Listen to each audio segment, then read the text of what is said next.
everybody. It's the Ohno Wrestling Podcast. Little late in the week this week, but hey, we're here, and you shouldn't be complaining because it's free. I always like to remind people of that. It's on you to listen to this, and you don't complain about the content, you don't complain about its lateness, and you don't complain about, when we kind of half-ass it. That's part of the Ohno way, if you ask me.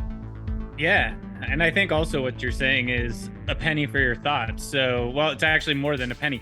$5 for your thoughts if you want to be able to chime in, and you actually go to patreon.com. That's it. /ONRS. That's correct. Look at you. Right off the bat, He's got the segues. He's got the monetary plugs. This is why we keep this man around. His name is Matthew. He's our modern-day Maharaja. How are you, friend? Doing good, brother. How are you doing? I'm all right. My name is Owen, and I am your Shartbreak Kid. Our predictions champion is out another week. I think he's just getting back from his tour in Vegas. I've seen the pictures. I think he had some travel issues coming back on the plane. Probably. There was a delay in Vegas, so he missed a connection in Charlotte. He had to fly in somewhere else and drive. So I gathered that from he has his reels on Instagram, Diary of a Champion, I think is his tag. He's just been taking that belt all around the country. All around. Yeah. All around. And so is the wrestling world that we like to so happily talk about week to week here on Ohno Wrestling. It's been all around. We, of course, last time we saw you, or you listened to us, or you saw us rather, we had just come off the CM Punk scrum. So that means that we had gotten all the way through Clash at the Castle, we'd gotten through NXT, we'd gotten through All Out, and we had gotten to the, very now infamous scrum and what later, ensued. So we hadn't at that point seen what happened on Wednesday night, and I guess the rebuttal of one Tony Khan and All Elite Wrestling as a whole, and exactly what they were going to be doing.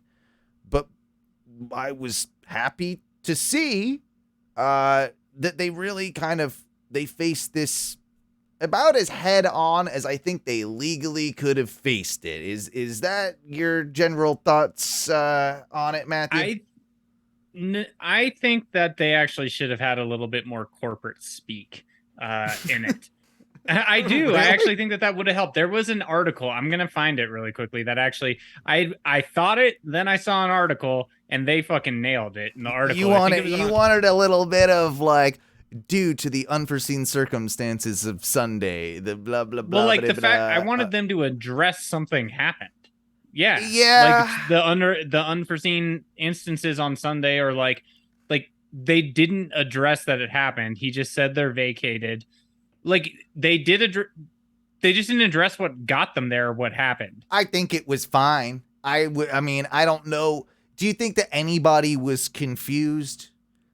If there was casual fan? Yeah, but the casual fan at this point, I don't know that there really is much of a casual AEW fan. I feel like that is a kind of a mythical creature.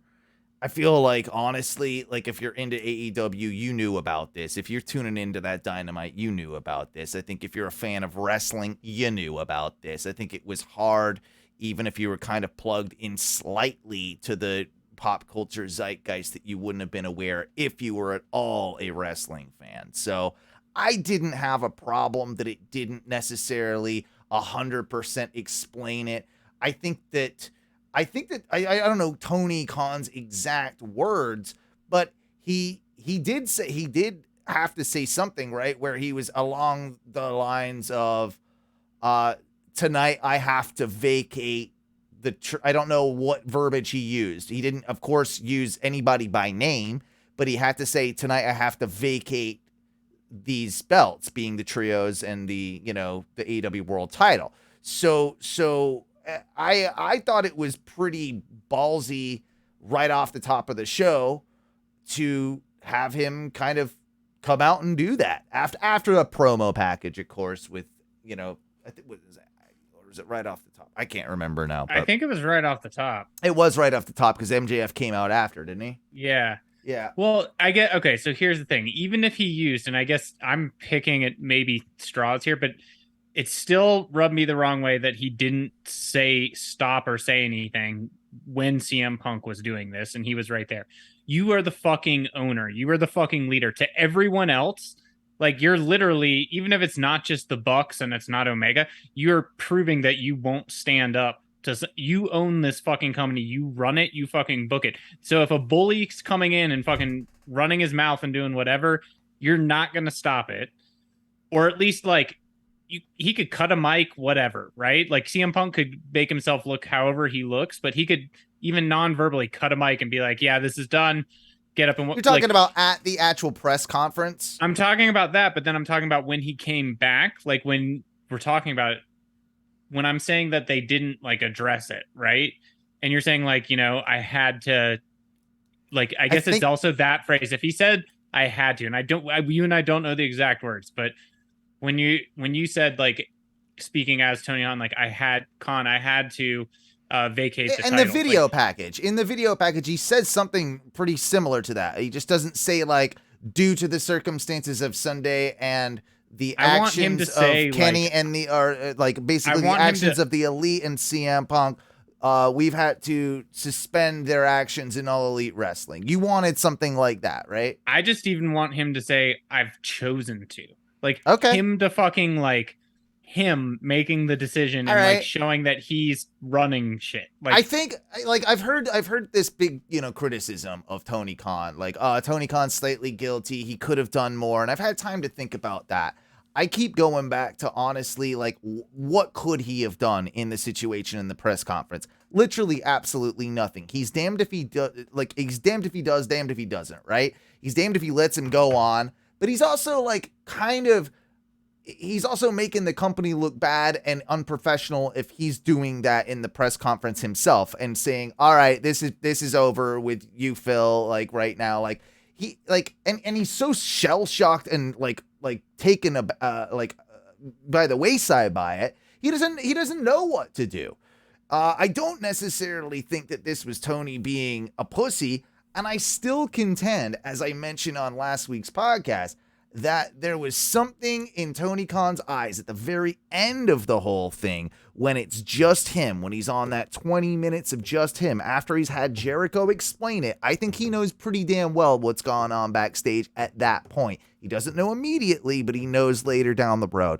And there's a question that asks about the Clash of the Castle and how he felt about WWE counter booking the previously booked All Out. And he goes on to say, and I think he's talking about Bill Watts, or he's talking about somebody where WWF used to do this all the time back in the territories. It was commonplace, and they got away with it. But I've got a lot more. Was he talking about Jim Crockett? Might have been Crockett. It might have been Crockett. Yeah. Whatever promotion that he was referring to at the time, he was saying, but I'm not like them. I've got way more money. I'm not fucking taking this shit. Remember, he has this like blast where he's like, and I'm telling you right now, I'm not fucking taking this shit. And I think it was as much a response to the question, but I think it's less a response to the question rather than what it was also going on in his locker room. And I think that's the sort of tone that he probably presented in some sort of manner, especially when he had the meeting prior to that next week's Dynamite, which we already know we had, Bryan Danielson, Jon Moxley, and Chris Jericho as cheerleaders for the company, probably alongside a Tony Khan saying, guys, I get it. You want to talk to the dirt sheets. I get it. You want to want to have this creative influence and kind of bring the real life into your product on screen and all this type of stuff. I get it, but I've got a company to run and I ain't taking this fucking shit. So if you're going to do that, then and I've got no proof that this happened, but I have some sort of faith based upon what that Dynamite was, that next to Jon Moxley, next to Chris Jericho, next to Danielson was apparently the one that was a bit of like the jovial, like icebreaker, which I can see him being like, kind of like, you know, and then Jericho kind of being just the wise old wizard, if you want to even call him that, right? And then Moxley being the final one to say, guys, it's time to fucking do this, all right? If you're here, you're here. You're going to fucking do it. I'm here to do it. Like, let's fucking go. We're not, you know, we didn't come this far for this to fall. And between those three and Tony Khan being pissed off and them probably backing up Tony Khan, I think that's just enough as at this point to what you need to get the company slightly on the right track. And it showed in that Dynamite. So, one, I love the way that whole story went out. I think if that you just said, if any semblance of the beginning of that story is true, you've definitely changed my mind, because I had not thought about it that way. Like, I hadn't tied what he said at the end of the press conference in that tone. I remember him having that tone, and I remember even reading all the reports of whether or not he's saying that to the back. Whether or not he's saying that to the back. But I didn't link the two. But it does show, even if he that he has that, which I didn't link. So thank you for that. I get that. Yes, you're definitely. I had not thought about that. And I do agree that whatever was said at that meeting prior to Dynamite, like, it did show on the Dynamite. It was great. All the wrestlers were fucking fully like involved, like laser focused, you know, like it was well done. So I think if that was kind of that tone, like you said, I like how you went through Danielson to Jericho to like, because you do have, like, if you don't relate with one of them, you relate with the other. Yep. You know, if you know, like, there's going to be one of the three. There's a common ground. Yeah, you got three. So and if you don't relate to anybody in those three, then you don't belong in the business. And yeah, exactly. Why are you here? Exactly. And then you got Tony Khan being like, yeah, and that's the fucking deal. And like, I know that I'm accessible and I love this, but it's a fucking business. So at the end of the day, it's my money you're fucking with. And whether or not it's because of legal reasons that he didn't say, of course, the words CM Punk or the Elite or Kenny Omega, whether or not that it's legal reasons that they were taken out of the opening fucking video for Dynamite, whether or not that's legal reasons, it doesn't matter to me, because it's still a fuck you. We don't need any of you that are going to act like this. And this is me. That's a huge Elite fan, of course.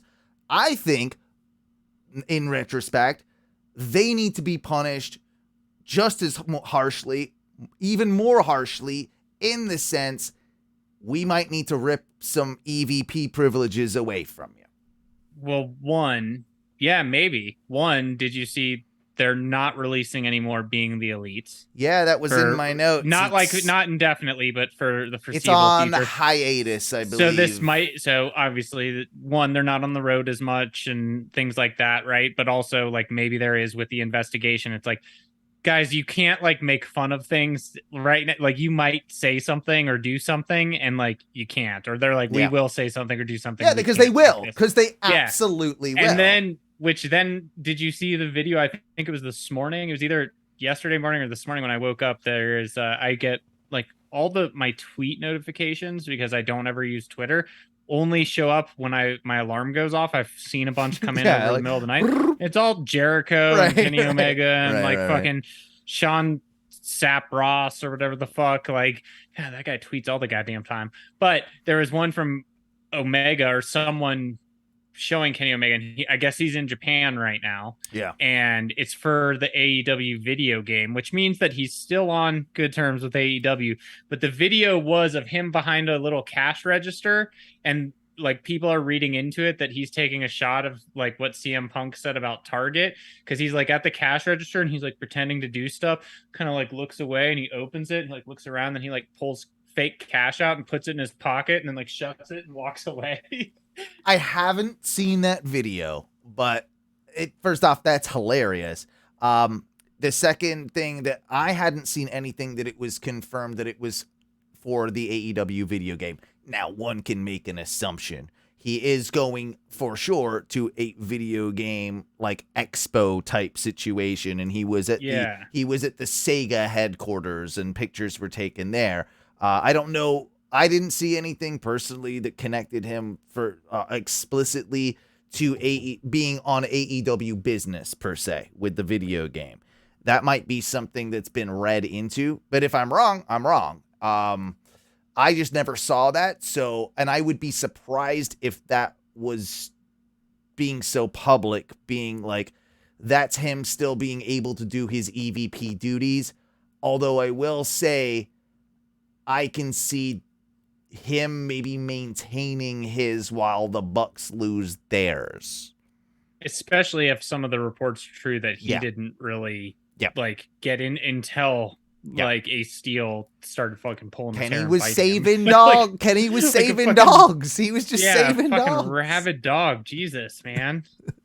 Yeah, I'm not sure. I think it was what I was trying to see if I could find it real quick, but I'm not going to spend much longer looking for it. But I think like at least what I've read, and I think the link was that like this Thursday at that video game thing, there is something for AEW Fight for the Fall or whatever it is, Fight Forever, and so like people just put connected dots rather, and it's like he is still in some, and also he probably had a big part in bringing that video game to be a thing. Yeah. So like, even if he's not going to speak or anything, he's probably there to do so, I would think, but I don't know. I don't have any hard evidence. Yeah. I mean, that doesn't look great on like, if you're like legally trying to, but is he, they haven't said what the suspension's for. That suspension could just be as an in-ring talent, right? That suspension could have nothing to do with his EVP status.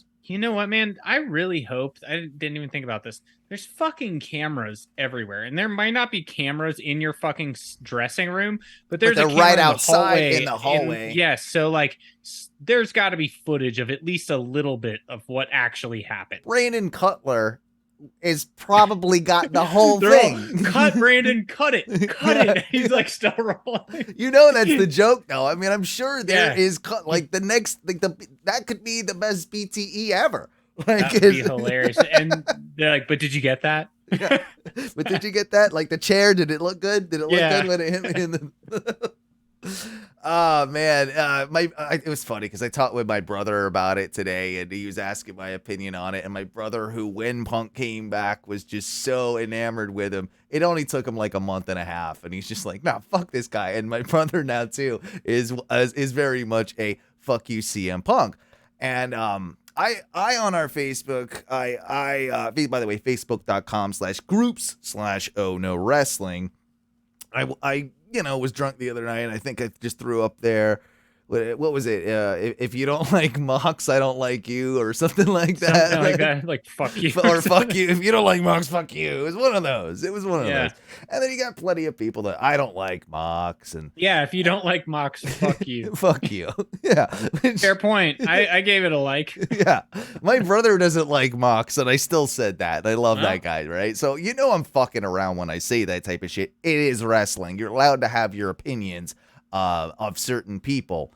But for one, I'm just going to bring this one up on a fundamental level. And even in kayfabe right now, right? Like if you took all of this stuff away, even like just on a kayfabe level, I don't think that fundamentally you can like Jon Moxley and CM Punk at the same time right now. I don't like it's. I can understand if you like Punk in the past and you didn't like Mox, and maybe you like I get it. Right now, but right now in this moment, you cannot like CM Punk and Moxley at the same time. And I was getting that argument from some people. Well, it's perfectly fine to like this. No, it is not, because they are so opposed in every, like, they're philosophically, I can't talk right now. Philosophically, yeah. We got there. Philosophically opposed in the approach to how they are looking at wrestling, and I'll even just say it from this perspective. If you're a fan of CM Punk, then you like broken losers that basically are fucking, what are they? He's a pedal. He's made out of glass.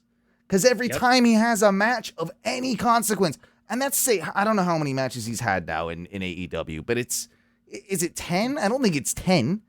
It's 7. It's 8. It's somewhere around that level, right? Like, he hasn't had that many. Yeah. And first off, 6 of them have been pretty shit. At least half have been shit. Yeah.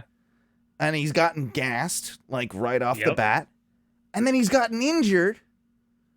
Like, at least in the last one, we know he was injured. And then he's also a dumbass that hops in the crowd and injures himself, like, after his title win. So, this isn't a person that, to me, is a hard champion.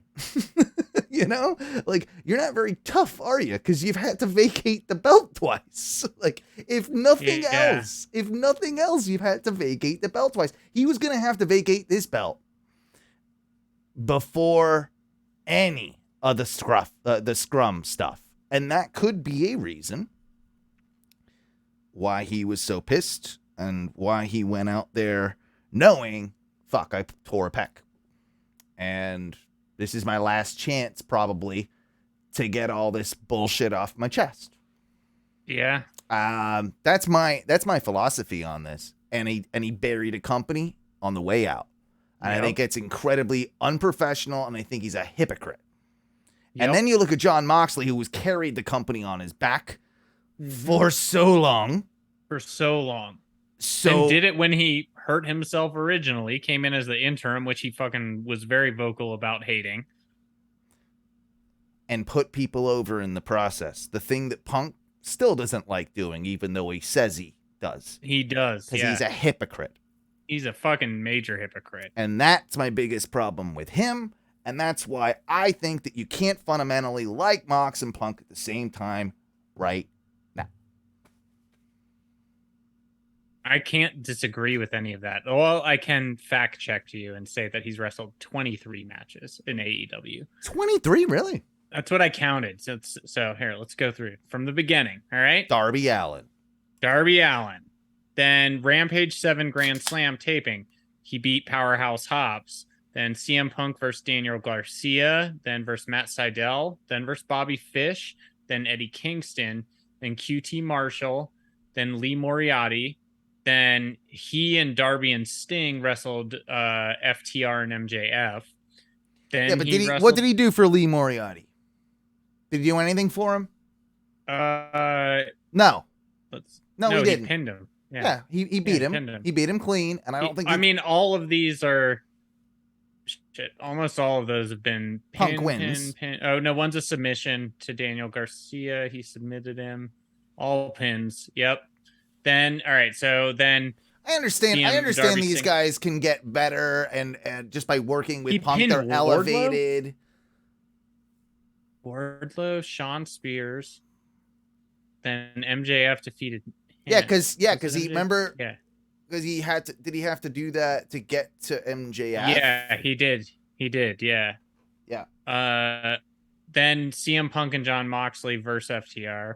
Then CM Punk defeated MJF in a dog collar. Then CM Punk Dax. Then Max Caster. Then Penta Oscuro. Then Dustin Rhodes. Then John Silver. Then Adam Page.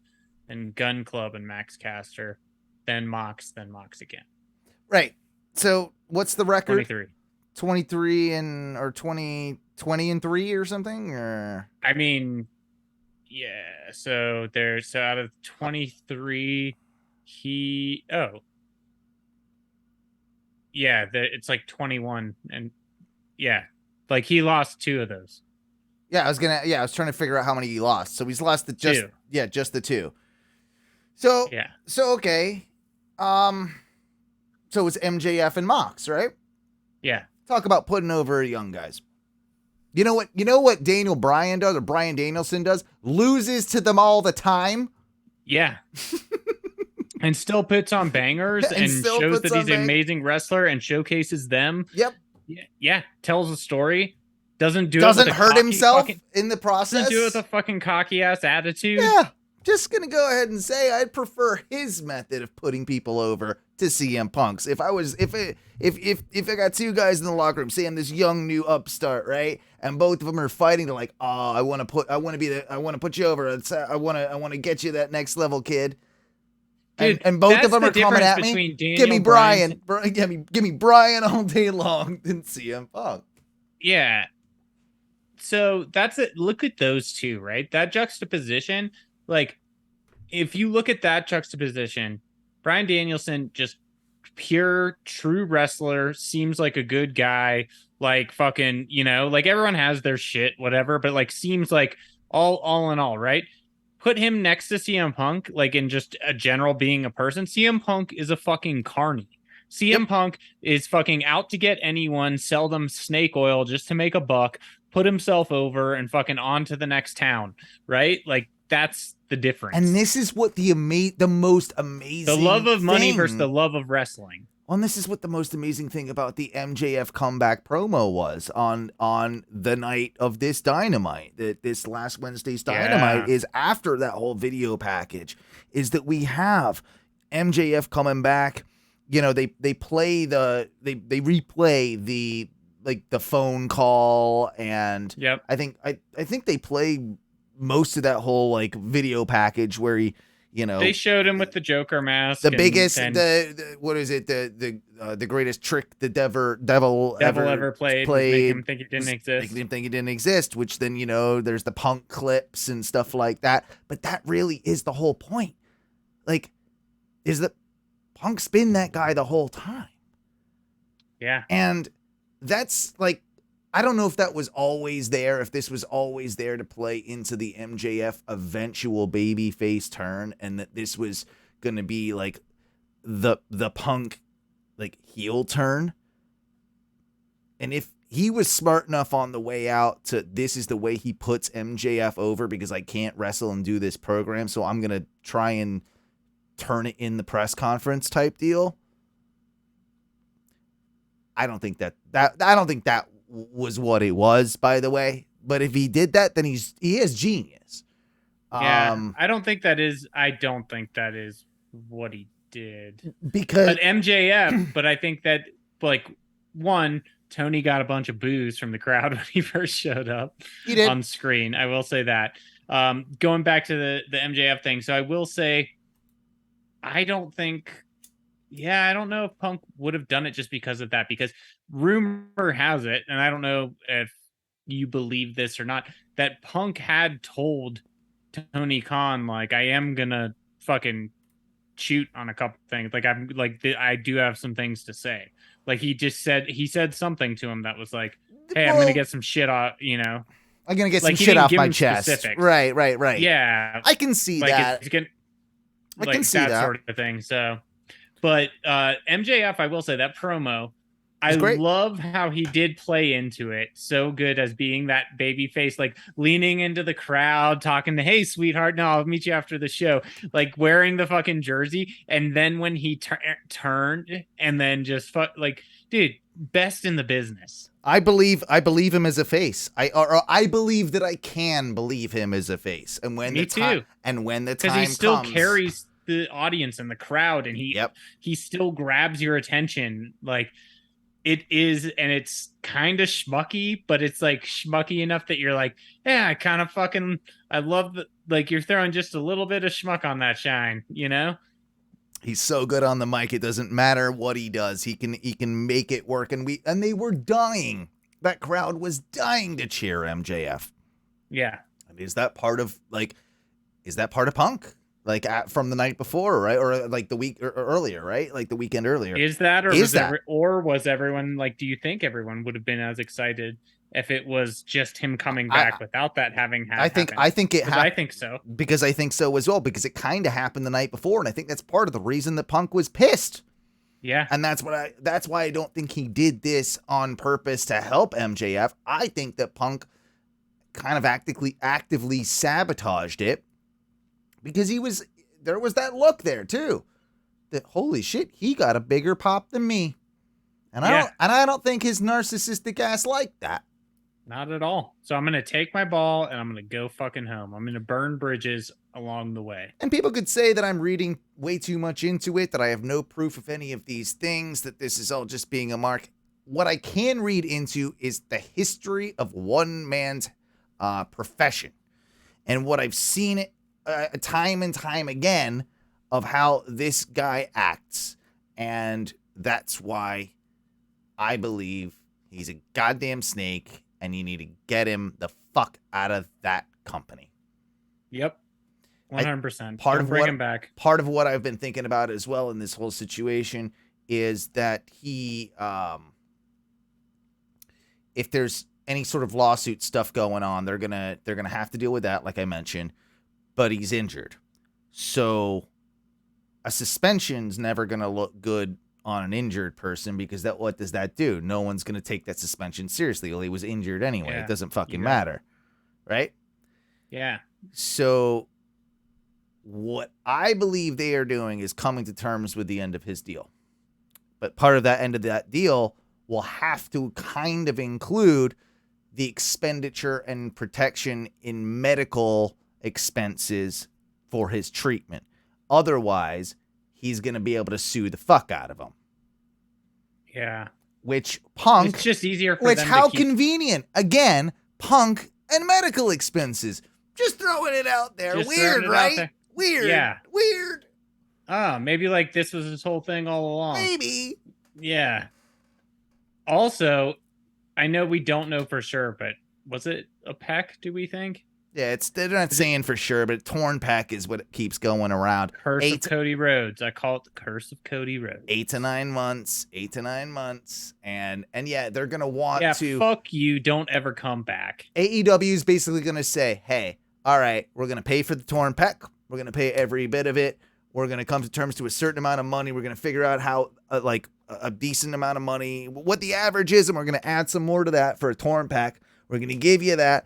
Okay, where does that come with your $4 million contract? It comes to about half of it. I think it's probably pretty even. Thank you very much. Sign deal out. Get the fuck out. You're done. That's me if I'm Tony Khan.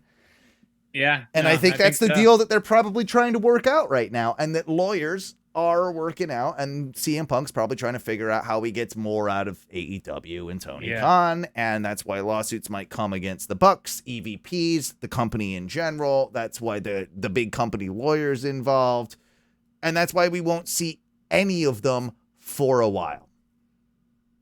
We probably won't. I can see us maybe seeing Kenny, but I don't think you're seeing Bucks for a while. Yeah. And Kenny probably too. On TV at least. And we know that Punk's not going to be in the building, so they can probably be in the building. But, and when their suspension's up, right? When their suspension's up, they can be back in the building, no problem. Yeah. They're not injured. They're not injured. Yeah. So we don't have to fly you, Punk, to the building. True. Yeah, exactly. I will say, I do want to go back to the MJF promo just for a second. Yeah, I'm all over the place. Think about him talking about trips and bringing up some WWE stuff, very candidly. Yeah. He used the game pretty openly. There was one other term I want to say he used pretty candid. I mean, he used the whole the war in 24, right? Like he keeps using that as his the war in 2024 when his contract's up. Yeah. There was definitely another good line. A Cody Rhodes reference. Yeah. Sorry. I'm just pulling it up. I'm sorry. I was what did he say? Come on, just give me the quote. The Triple H quote. Yeah. To quote the greatest wrestler of all time and my personal hero, the game, that's what's best for business. Yep. That's fucking great. And then he did say something about Cody Rhodes where, let's see, threatened to reunite with his, quote, friend and hero, Cody. Didn't he call him Cody Rotor Coaster? Coaster? He called him the Rotor Coaster, yeah. And take the AEW title to a, quote, real wrestling company with real fans. all of it was great. All of it was great, and I love the way it was like the subtle turn. Obviously, the thing too he did with the dig at the larger woman in the crowd was also a dig at Punk. And what he did unscripted that night when he got pissed off at that one fan who he called fatty. Remember? In Chicago, he called someone fatty because he's CM Punk. That? It was on the Dynamite before All Out? Were they in Chicago? Yeah, they were in Chicago. It was on the Dynamite before All Out, and he had the promo where he came out and he called one of Chicago's own a fatty. It turns out that person was maybe yelling it's a rumor, like something about Colt Cobana, but they were heckling him. They were heckling him for something, and he called him a fatty. Oh, now I vaguely remember that. So that whole MJF dig, which turned it around, was based on Colt Cobana being a hypocrite to begin with. That's not CM Punk being a hypocrite to yeah. Sorry. Yeah. No, that's it. Yeah. And that's like the levels of genius that kid's working on. That's Hell what's yeah. up with him. I'm here for it. He was also wearing the same shirt that he was wearing when he cut that original MJF pipe bomb, if you want to call it, the fuck off speech promo. Dude, the attention to detail, I love it. Then you get Mox coming out though. After that. Even Mox just going, when he first gets there and he gets on the stick, he's just like, what are you doing, man? Yeah. What are you doing? Like, yeah. I know you're full of shit. Yeah. Like, that's what he says. He's like, you're full of shit. I know it. You know? Just like so calmly and just like, dude, cut the shit. Such a Mox fucking... Everything was Mox, and I think those of us that know with him too, he was supposed to take like a good long vacation, and he even mentioned it in his promo. Yeah. I don't think they talked about it today. Apparently, someone had talked to him. It's like, yeah, he was supposed to be off for like 6 weeks or something, like with Renee, and had things booked and. Like, so that's part of that. You read through his body language, his whole everything. It's just like, God damn it. He's like, Tony, I'm taking 12 weeks off after all of this. And he's like, yes, you are on pay, double it. Yeah, and like, exactly. Thank you. That was brilliant, though. I thought it was exactly what the audience needed to hear. It was a bit of what Tony Khan wishes he could say. And that goes back to what you were talking about earlier and what I was talking about earlier, in that part of that is Tony Khan's message. As much as it's coming from Moxley's vernacular and his mouth and his bravado and everything that is Mox and is cool, that's what Tony Khan wishes he could say to the locker room, though, right? Like, that was that speech. Yeah, right, like that bravado, and then, hey guys, you're full of shit, man. Got a great dynamite coming up. He's always got the weird, exactly. He really does. But yeah, that's kind of what it set the tone for the rest of the night very well, and it also gave me a little bit more faith that AEW is not as far off track as some would like you to believe. And even without Punk, even without the Elite, they put on a great show. And I still think like this is honestly like a really maybe a nice blessing in disguise. The only problem I have is like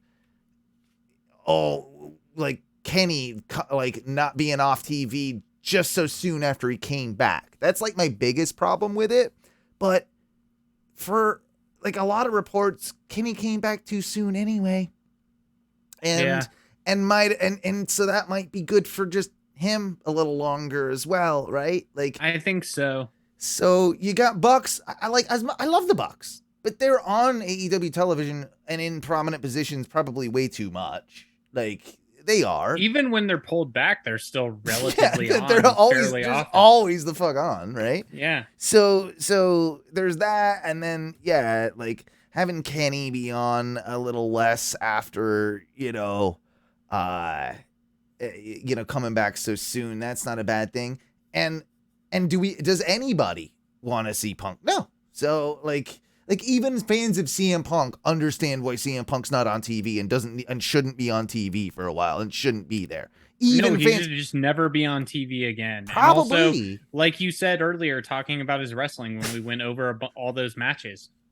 How many good ones? How many good ones? Yeah, he was gassed. He fucking he didn't even hit his fucking what is it, the GTS? He didn't even hit that well a bunch of times. I think you can count on 3, I think like 3 times that he's hit it at all decently. Like it's, who else who does it right now? Actually, I watched literally Raw. Sammy Guevara does a better one than him. I was gonna say that's it. Sammy Guevara. He hated probably that Sammy Guevara does a way better one than he does. Yeah. Plus, I watched 2 hours of Raw last night, and there was like 3 GTSs that I saw from 3 different wrestlers. Well, Kent is not there anymore as well, so you've got that. Yeah. Like,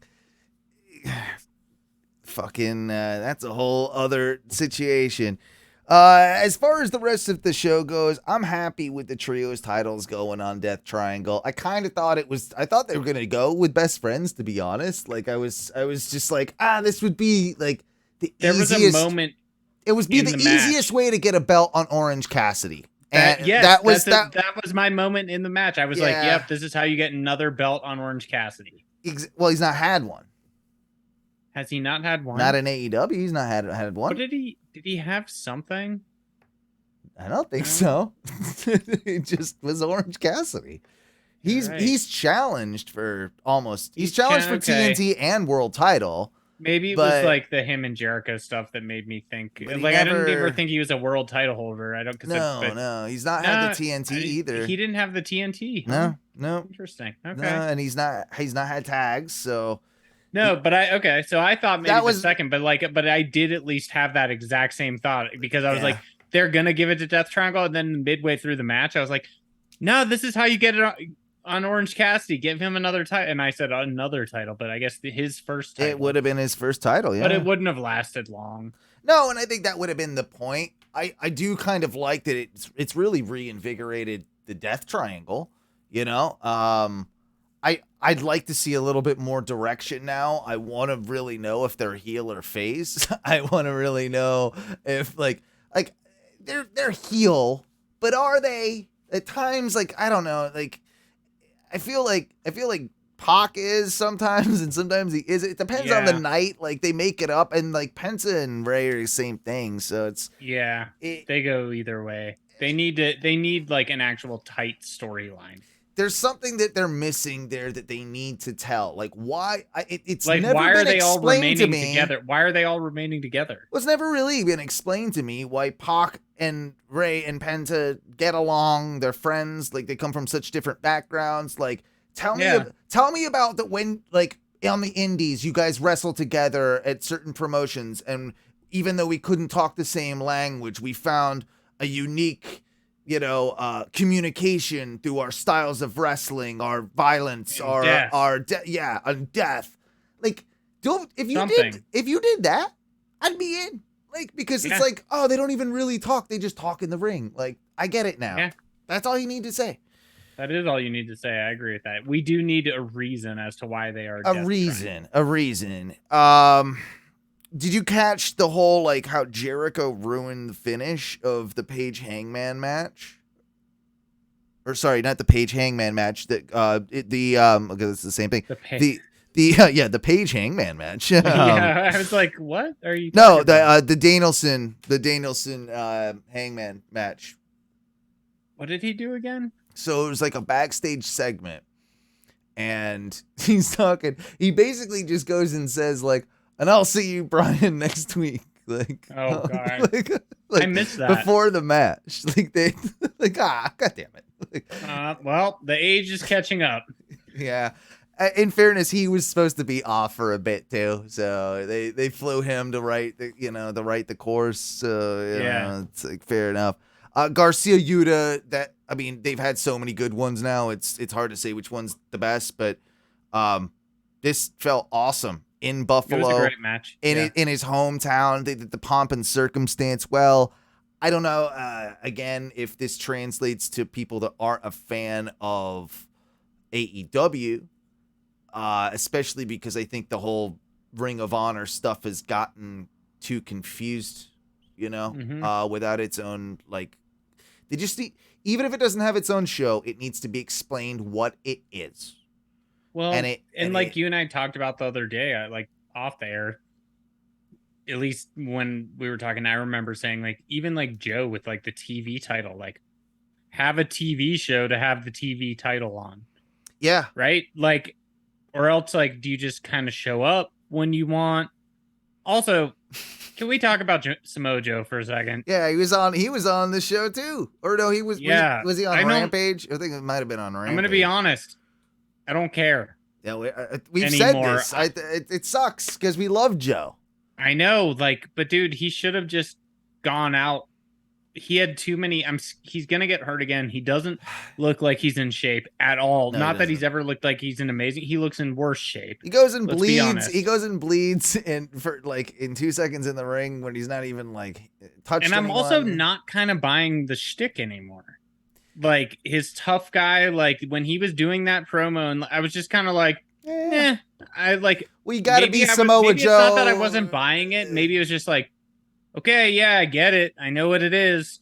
Like, this is nothing new. You've been away for a while. You don't look like you've done any work on yourself. Now I'm getting the same fucking thing. I'm over it. All right, Sweet Tooth. Because that's All right, Sweet Tooth. All right, Sweet Tooth. But no, his new thing is he's got a new challenger in that of Josh Woods, who was the ROH Pure champion before Yuta.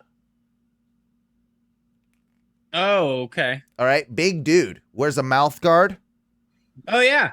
Dude, he's a big motherfucker. Yeah. He was on the show, and I remember when he took the shirt off. Yeah, he put the mouth guard in. It's kind of like a venomish type mouth. I think this is like he's kind of Brian Cagey, but I think he might be better than Brian Cage. But he looks like more agile, more MMA. Like, exactly. Like he's like a fucking held jujitsu and as much as it kills me to say this, it's like, because this is probably just another challenger for Joe until they find the right person they want to put that belt on.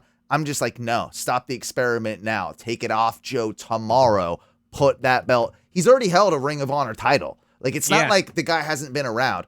Put that title on him now. Establish some young scene around the ROH TV title. It's the wrong title for Joe to have. A TV title needs to be an open challenge type title. It needs to happen constantly being defended. So, like, putting it on a veteran that can barely go is the wrong move. It's the wrong type of title to put on him. Like, like, honestly, it would make more sense right now if Claudio had the TV title. It would be disrespectful, and had it on Joe, it would be disrespectful, but it would make more sense in like a booking standpoint, right?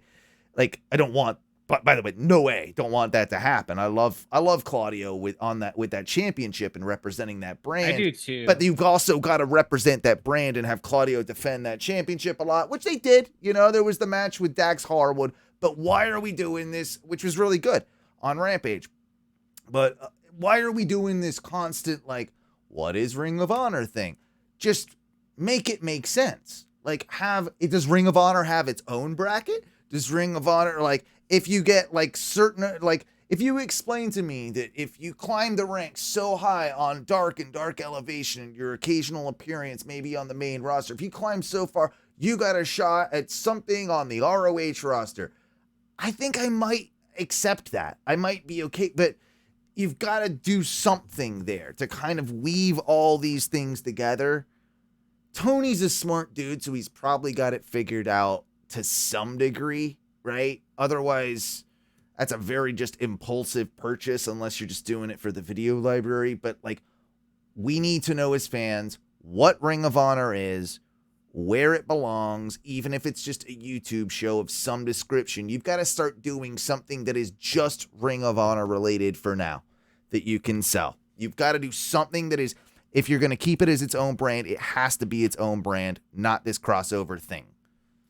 I completely agree. I think if you do any of the crossover, it's to make the transition to say it's its own thing. Yep. Right? You get a little bit of eyes on it, and that's not what they've done, and there's no indication that that's what they're going to do. But you also do need, and I think you made a great point saying the split even between the roster of saying like, okay, like it's not just this, can you show up with a Ring of Honor championship and like be a part of a bracket if you're in AEW or like this, that, and the, without any rules or any understanding of it. It's just like, it doesn't make Ring of Honor, it doesn't make it stand out or make it its own promotion anymore, really, unless you're like a wrestling fan, right? If you are a casual viewer, right? Let's say whoever a casual viewer of AEW is, I'm not sure. But if you are that, you're like, okay, this happened. Where could I go watch more of this? And it's like, well, you can't. You got to kind of wait till he shows back up on AEW programming. It's like, so am I watching AEW or Ring of Honor? Right, which would be great if, like, just for instance, this Josh Woods character, I tune in, I'm watching AEW, and then I see this Josh Woods character, and I'm like, oh, cool. I really like this guy. There's something about this guy. He just won this Ring of Honor thing. Again, let me go check this guy out. And there's no way to do it. I wanted to, when he was standing at the top of the ramp with the other two guys, like I wanted to hate him at first. Once he took his shirt off and put the mouth guard in, I was in. I've seen him work. I was like, dude's a fucking badass. I've actually seen him work. I was at the dark taping where he lost the belt to Yuta. That's why I know this. Like, okay. I was like, that dude looks like he could kick some fucking. I would watch that dude beat some ass in an octagon or a wrestling ring or whatever. I think he might be a little green, but I think he's done enough to where, like, the guy's got enough skill that with the right training, he can be something. He's a bit Jake Hager-ish, he's a bit Hagery, you know. But he's got a bit of viciousness to him that I can see being, useful. One last thing, we will get a him and Jake Hager match, won't we? But we're gonna do way more show if that's okay with you. But can we take a break in a sec? Yeah. All right. So not that we can't come back to AEW, but we'll leave with, like, the majority of AEW stuff. We'll come back and we'll do some WWE talk that I wanted to do. And but before we get out of AEW, Grand Slam is already looking like it's like gonna be a monumental show in my brain. Because think about what they already have said. They've already got the tag team match between Swerve and Your Glory and the Acclaimed. New York, I believe the Acclaimed is their hometown, or what they claim is their hometown. And everybody's clamoring for the switch, right? What better way to do it? What better way to do it than there at the Grand? Like, they've already said, like, this will be a big deal. It was the last time. I think having the Acclaim win there is part of what you need to do. Predictable, but what you need to do. And then I believe, isn't that where they're doing the finals of the tournament? Or are they saving that for saving that for Full Gear? Because that feels like a long way off if they're saving that. No. Yeah, they're going to have to do it at the tournament or at Grand Slam. They have to do it sooner than the goddamn pay-per-view. Yeah. Is it the finals? So yeah, it is the finals. So it's Danielson or Jericho versus Moxley or Guevara. And it's going to be Moxley and Danielson in the finals. Yeah. I'm calling Danielson. And I'm calling Danielson too.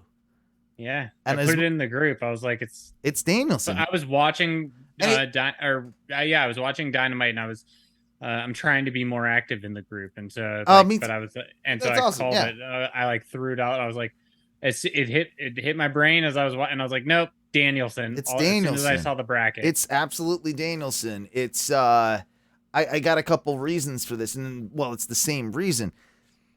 If you remember, there was all the rumors prior to All Out last year and of Danielson joining AEW, right?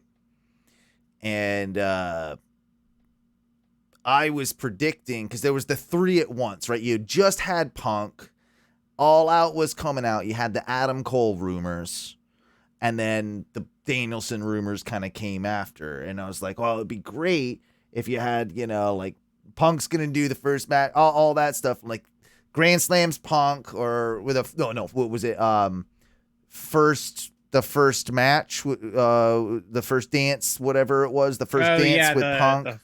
Forbidden Dance. The first dance. Hold on. It was the first dance, right? Because it was the playoff. The first dance. Yeah, it was the playoff, the Michael Jordan series. Yeah. And then after that, you had All Out, and I was like, okay, that's where you get Adam Cole and Grand Slam. The reason why it's such a big deal is, look at this, Danielson leaving WWE and winning in New York. Grand Slam in that New York stadium, a place they're kind of why have WWE never thought to run a show Arthur there Ashe. and Arthur Ashe? So this is almost kind of that, and it is sort of a fuck you to have now Danielson win in Arthur Ashe in like after all this, like now we might be getting into the real wars. Yeah. Like, because we've already got all this Punk stuff happen. We've got Triple H on board. We've got all this turmoil going on. I don't think Triple H is looking to play nice, quite frankly. I think Triple H is looking to put on a product that will put AEW out of business because he can do good wrestling well as well, right? Like that's what he thinks in his head, and he doesn't want the competition. And any smart businessman probably doesn't. Well, also, if you've sat around Vince for 20 years, you've probably seeped some of that into your brain. Some of that into there. Right? But also, I don't disagree with that. I will say I did have the thought the other day, just because I've been vocal about it on the podcast before, about like, just both sides taking in too many people, and we all have said it about AEW, but originally we all wanted it, and now everyone really wants it to happen in WWE. Once you get it, we're gonna say it's too stacked. Like, why did we need Braun Strowman back? Like, these types of things. But I did then make the correlation, as much as people make fun of Tony Khan and say like, oh, he's got his little fucking wrestling action figures that he can play with. I'm like, yeah, so does Triple H. As soon as he took control, McMahon. How many did he bring back that were all his little wrestling figures? Oh, I missed my Karrion Kross. Exactly. Karrion Kross. Johnny Gargano. I can put you on the top rope and you do this thing. I'm bringing all of you back. Yeah, all you motherfuckers. You are my fucking team, which I also think is what is best for business, because those people trust you, you trust them, you all helped build each other, right? And so there is that inherent trust that will and there's that inherent trust even, I'm sure, on AEW, maybe not to the same extent as with Triple H and some of these NXT people, but like Trips is like, I can now bring you to the show. I can now show you what I always saw that potential in, but now it's also up to you to show me what you got, to show me you're a main roster guy. As the perfect place for us to take a small break, if you're okay with that. You good with that? Awesome, man. I'll put some stuff on here. I'll see you guys in just a second. I'm gonna take a quick break on the Twitch stream. You just hang in there. Those of you on the podcast, you won't even know this happened. You'll just hear this funky music.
Welcome back. Second segment. You know, little Ohno wrestling.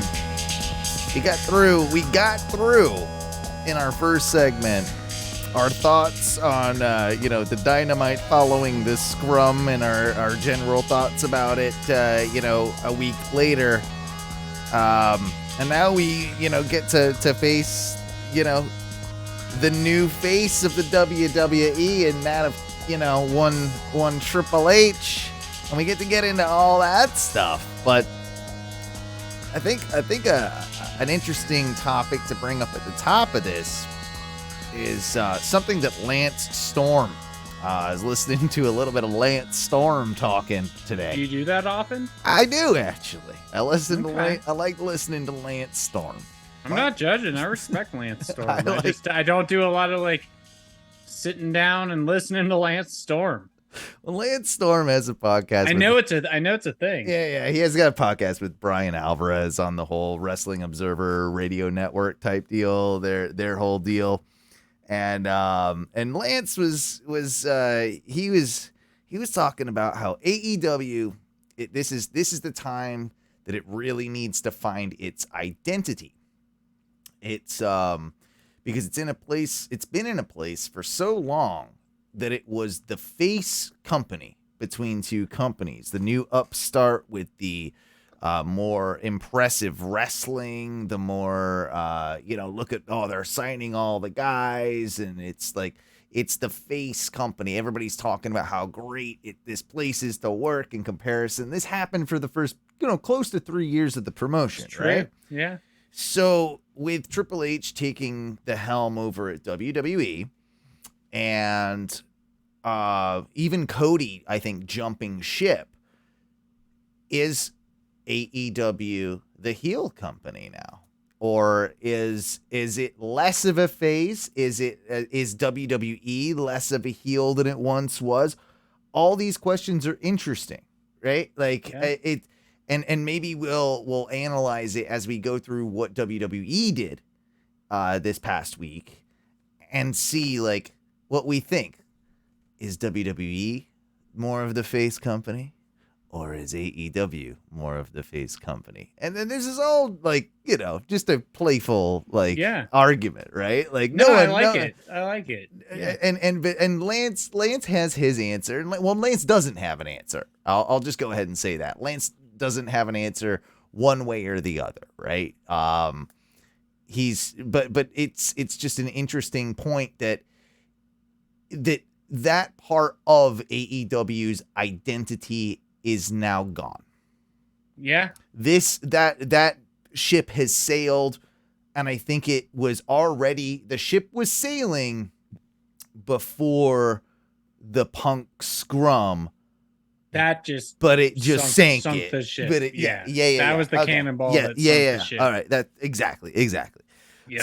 So yeah, we'll think about that as time goes on, and the first piece of news, which we've since kind of thought to be, I think most people are presuming this is actually fake. I think it's kind of been reported as this is a bullshit thing, but the reports this week of the Bucks possibly contacting, reaching out to WWE for some feelers, with some feelers. Apparently, this was before the media scrum and everything. Is it now? I hadn't heard that part. Okay, so that's what I heard. I read a couple of articles that said it was actually before that. Oh, and so it was the speculation in the couple articles I read that said that was because I read other articles that didn't state that, but the speculation in the articles I read of that was that that's what you would normally do, especially if your contract will be up in 2024. You're in moving into the last quarter almost of 2022, so 1 year. So normally, even if you have no intent, you would do that to drive your price up. I mean, is that what Randy Orton did? Remember when Randy Orton probably? I think the way that these couple of articles were saying is this is just standard practice. Interesting. I never. You leverage yourself by saying I'm in talks. Even though they can't legally be in talks. Well, which is why they didn't apparently talk. They went through like wrestlers. Yeah, Cody Rhodes as feelers. Cody Rhodes. But they didn't go through. Yeah. Who else, right? Like it's AJ, Cody Rhodes. Those are the two. I mean, or Jinder. I gotta think that they're pretty close with Jinder. You know, bring Jinder to AEW. I think top star. Honestly, so I'm not even kidding. I think you can rerun the Jinder Miro program and it'd be awesome in AEW. It would be awesome. Yep. It would be awesome. I hadn't thought about that, but I fucking love it. I thought about it as we were just saying it, but yeah, now I want to do it. Let's actually talk about WWE though. Would the Bucks, like, just theoretically, would it be fun if they did it? Like, for like there are a couple. It would be about as fun as the Street Profits are now, because they wouldn't be treated that way. I contend if you brought the Bucks, say the Bucks were in between contracts, but always kind of had the wink back to Tony. Hey, no, like we're not gonna pull a Brian Pillman Jr. We are actually gonna be coming back, and like you can't sign that on the paper, but you can make the handshake. It's still our company. But they went in and did they did 3 matches or 1 match. Just call it the WrestleMania match, and it's them and the Usos, right? Like, if they just went in for 1 match and did that and then left and then went back to AEW, something about that to me works. Like, you can do that. But them in the WWE as, full-time performers, nah. You might be able to even pull off the Brock Lesnar tag team, right? Like, they're 5 times a year. They're big moments when you need them. You can pull in the Bucks. They might be able to pull that off, but I don't think that works either. I think you can do the 1 match. You might get away with 3. You might, but it's... You might, but... You know what I mean? Yeah. Like, if DIY is still there, right, and you can put Ciampa and Gargano back together, maybe you do that. Like, that would be cool. And we'll get into him in just a second. Usos isn't obvious. And Street Profits might be the next one on that list. Like, otherwise, I don't know really what you have for them to work with. Viking Raiders, I guess. Right? I mean, like, what else is there? Yeah, there's not a huge tag team division. There's not. I'm sure I'm missing one. Like, Ziggler. I just don't think they do it. I think it's just to drive up costs, or maybe even Tony, or maybe even there's something where Tony's like, I can offer you this so that you can go say that you're being offered this so that I can offer you this. Right? Like, there's got to be a reason for me to offer you this. Yeah, exactly. Yeah. No, you're 100% right. So I didn't catch SmackDown last week live, but I did catch a couple of things from it. Obviously, we're moving on with Braun. And Braun's... Yeah, we are steamrolling that, even if it falls off the tracks or falls over or whatever fuck it does. That's a thing now. Enjoy it. It's here. Yeah. What do you do? What do you do with it? What do you do with him? What do you do with Braun? Because his first, he shows up in WWE, right? And this might have been, I think this was happening while we were recording the last show. Right after the show, because I remember I was like, oh yeah. You were like, I don't know if anything happened major on Raw, and then as soon as we went off there, I was like, I guess Braun Strowman's back. Yeah, Braun's back. He looks awesome, and he's jacked, and he's ripped. He looks cool, and he does. He looks the part. He's controlling his narrative, man. He goes after what's his fucking name? Gable, Chad Gable, right? And he goes after Otis. That's his first, so presumably are you a babyface then, Braun? What are you, and you're going after... Are Alpha Academy heels? Yeah. I mean, you just don't like. I just don't like them because of their gimmick and stuff. But I like them as. but they're like, heels. like I like That's Otis. the gimmick Chad is that Gable. they're we like both of them. The gimmick is that I fucking hate them. Yeah. So because they're like they're heels. gladiators, American gladiators. Yeah, they're just like they're old school amateur wrestlers. That's what they are. They go shoosh and thank you and all that stuff. They're just like the whole concept of the Alpha Academy is that they're just that good at wrestling and like that's all you need. That's what they are. So Braun comes in and destroys those guys. So presumably, I guess you're a face, but he's not being presented much like a face. So I don't know what's going on with that. Like, I don't know either. And he power bombed Otis on Raw. Yeah, he did that. So what was happening there? So is something happening with that? I got a crazy theory, and it'll tie in just a second. It ties in, and we're going to be all over the place with WWE probably, because I kind of do watch it disjointedly. I watched a lot of Raw last night in one sitting, but I didn't watch a lot of, I watched a lot of clips from SmackDown. So they're kind of interdispersed in my brain. But hear me out here. We had, just talking about Gable Otis. We had a great match last night with Gargano and Gable. Gargano's return match on the main roster, his return match, in WWE since Trips rehired him, right?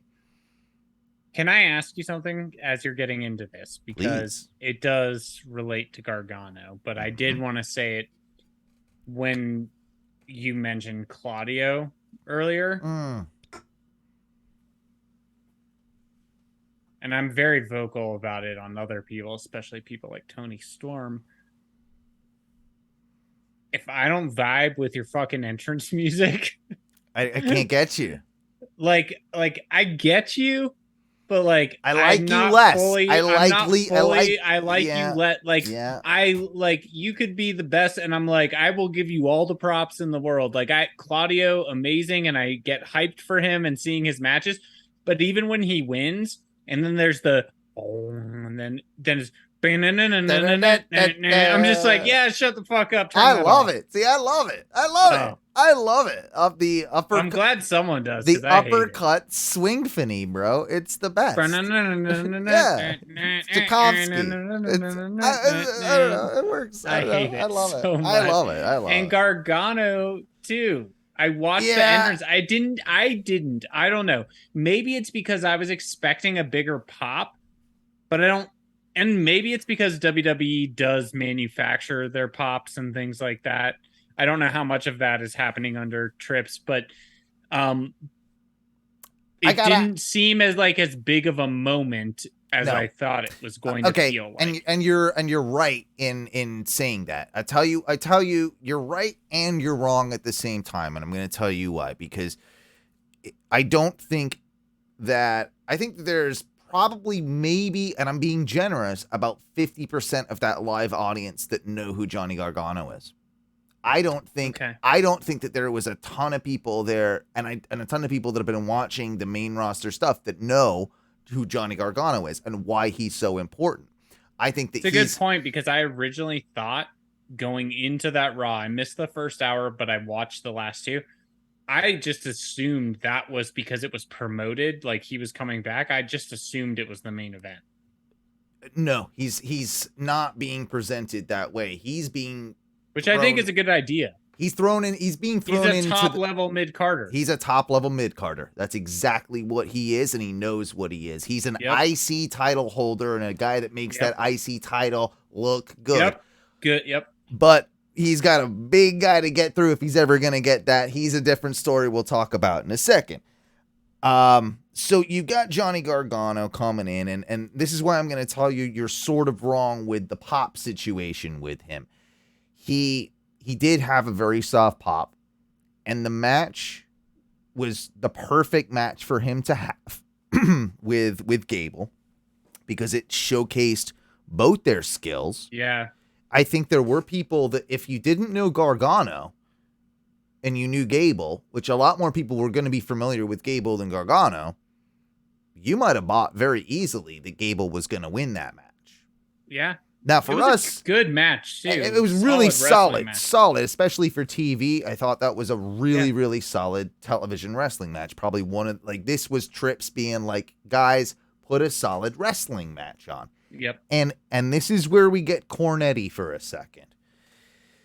Unfortunately, the guy's right every once in a while, and you got to admit it, and it pains you. But here's the thing that he has said that has been a very big constant hit with him is, if people are there to see wrestling, put on a good wrestling match, and they will like it.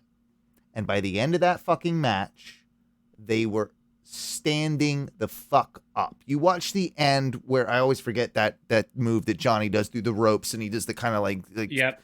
DDT thing. I don't remember the name. I forgot. He's got a name. I know exactly what you're talking about. He's got a name for it. I don't know the name, but like, they popped huge for that, and then they popped huge when the music hit at the end.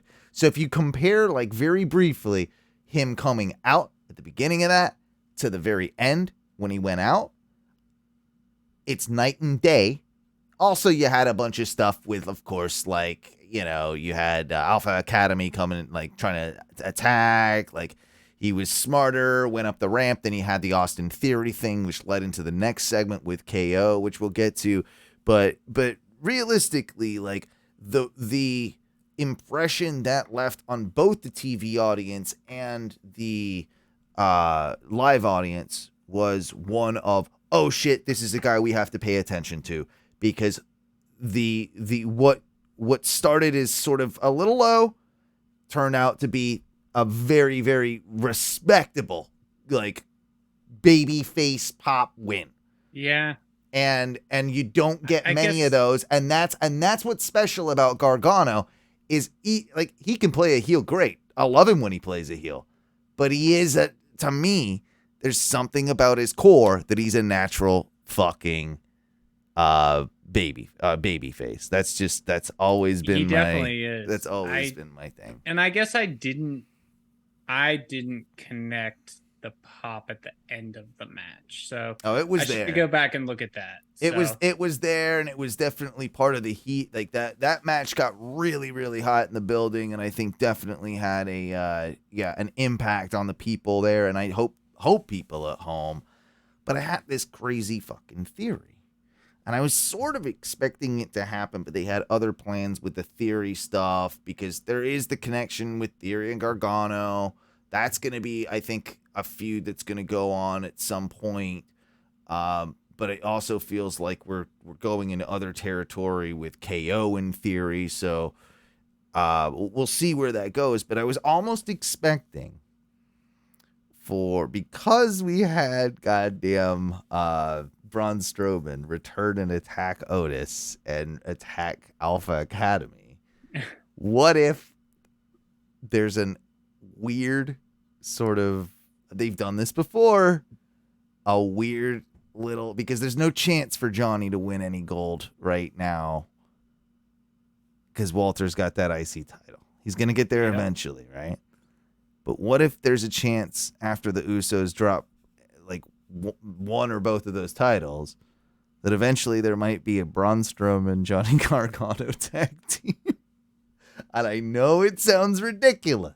Team Big Little too? It's Team Big Little. Like, it's kind of that, and it's kind of hell yes, hell, what was it, hell no, or they were both, depending on the it's kind of that, and they do like doing that, and they did it with Daniel Bryan with fucking Kane. So don't you tell me they wouldn't do it with Gargano. I just don't think, I see where you're going with, and I think if Vince was still there, yes. I think with Trips there, no. I think you have too much faith in Trips, and I'm gonna I think with Trips there, no. But you bring up other things that are gonna make me spiral. So, like, one, like we talked earlier, like in Gorilla before we got on, we were chatting, we were talking about our general lives and jobs and stuff. And I was telling you about this thing about like the dead look in my eyes that Yeah, the dead people have look. noticed.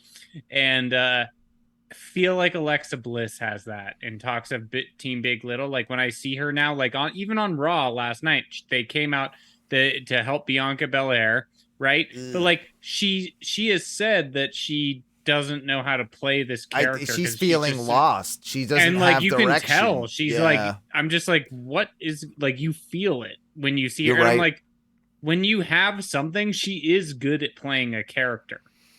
She is good at that I as think a, she actually did like playing I think she the did like that Bray too. character thing. I I feel think like there's like no emotion. Like, yeah, just kind of. she needs to be a bitch again. She does. She just make her a cool bitch again. Like I liked that. Like Yeah, that's what she's been the best at for me. And you're probably right. I haven't noticed that dead eye thing, but it makes I'm just like, yeah, it's like not there. You're what just like, eh, if they were smart, they'd play into that, right? And they would have because she her. doesn't have this fucking demon possessed. Yeah, but Now bring the fiend back. maybe now they say, oh wow, she's got a dead eye. Then she steals Hangman's finisher. Kadoosh. Boom, nailed it. All right, I like that multiverse. All right, I'm for it. I mean, some Um, people would get it. I'd get it. But no, that Gargano well, Gable match was awesome. I don't know, yeah, of course. the other thing I was gonna say, sorry to cut you off, just to get it up before I forget because I had forgotten it. Yeah, I remembered. I do like that you said IC title for Gargano it fits and him. not US title. And I like how on this run, like what they're doing with the US title is elevating it to a different level. So like for a while, at least in my Yep. mind, I don't know about yours, I felt like they've all just kind of been, their titles. There's no like hierarchy or like whatever.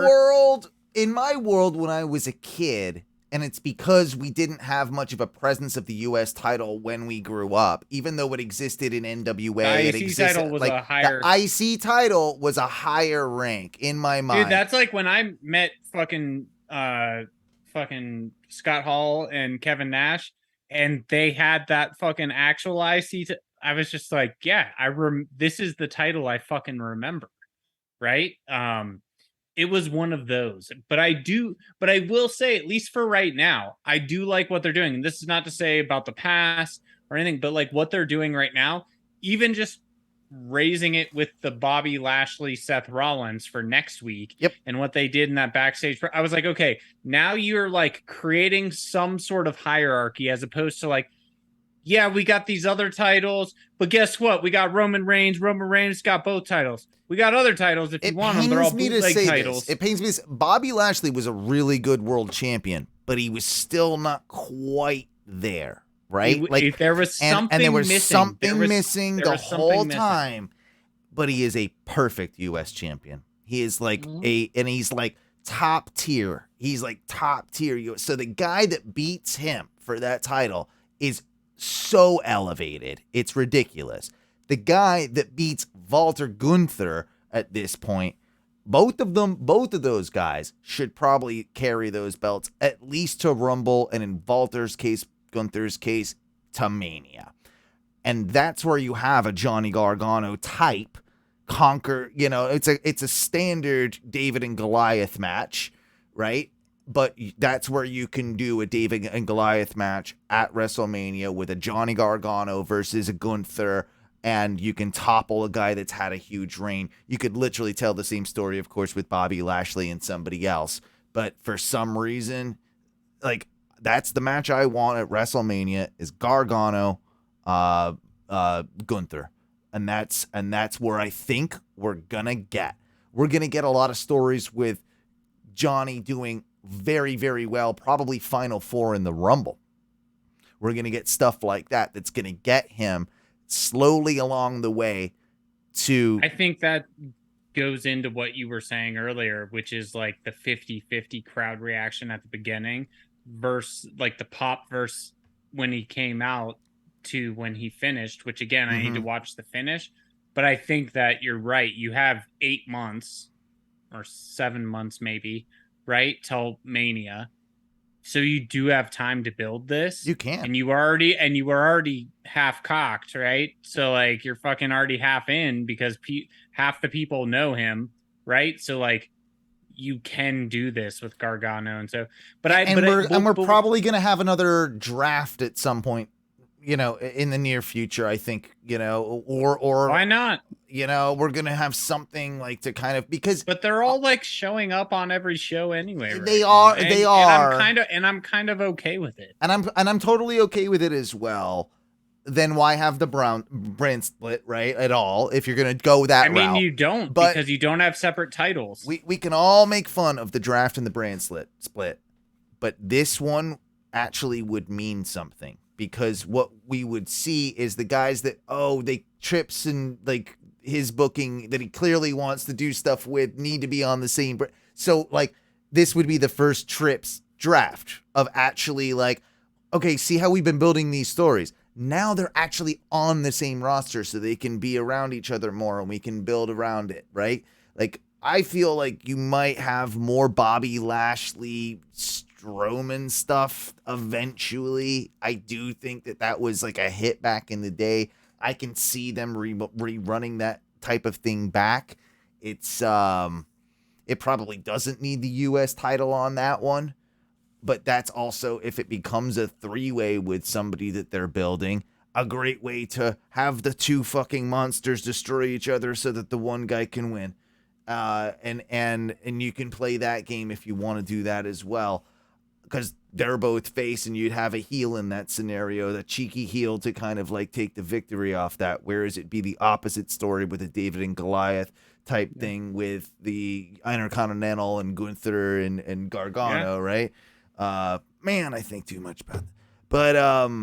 But yeah, it overall WWE is so much better than it was.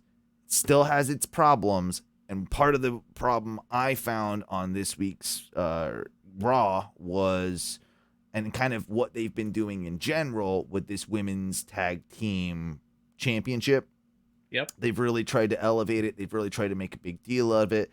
It was one of Trips' obviously like pet projects when he came back, as was, I suppose, the return of Bayley to kind of like help launch this thing.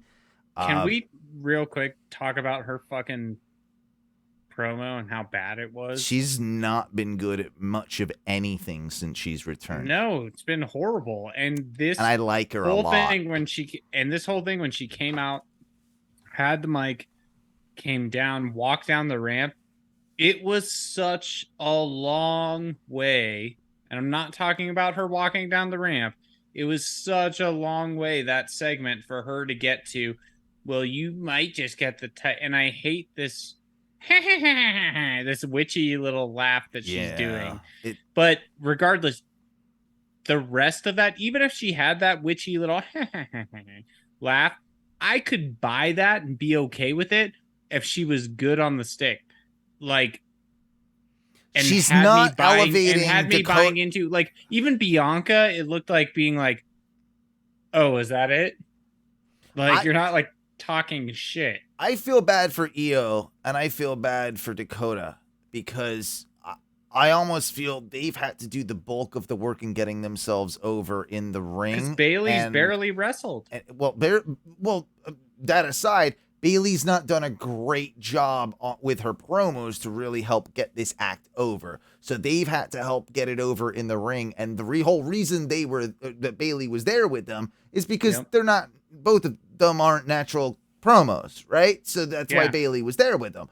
And they've had to do it themselves. The fact that they've even gotten this far with it, that it's sort of working, and that I think it's a forced working. It is a forced working. It's also something that needed to happen, because what they did before with the belts and the first people that won it, Aaliyah and what is she now? Rodriguez? Is it Rodriguez or Gonzalez? I go back and forth. Yeah, me too. Whatever one, Martinez, Rodriguez, Gonzalez, one of them.